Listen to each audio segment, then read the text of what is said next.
Aujourd'hui, c'est au jour de Imad, 17 ans, de cuisiner pour ses camarades du centre pour adolescents dans ce camp de déplacés au sud de Mossoul. Tous ont été séparés de leurs familles en fuyant des zones tenues par le groupe État islamique. Ici, des ONG leur apprennent à se débrouiller par eux-mêmes. Ils nous donnent des cours de cuisine et de pâtisserie. Nous avons un emploi du temps.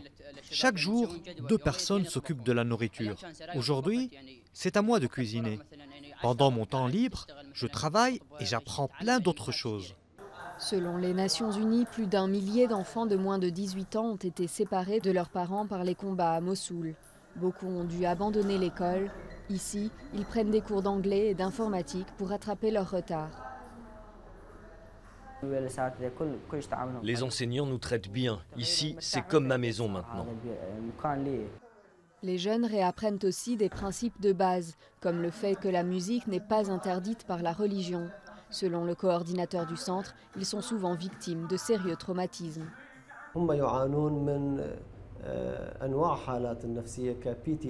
Ils souffrent de nombreux troubles psychologiques, comme le stress post-traumatique ou un déficit de l'attention.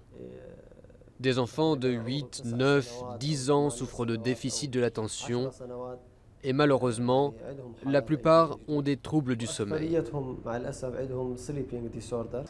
Le 10 juillet, le Premier ministre irakien a annoncé la victoire de l'armée sur les djihadistes à Mossoul, 3 ans après que l'EI ait pris contrôle de la ville.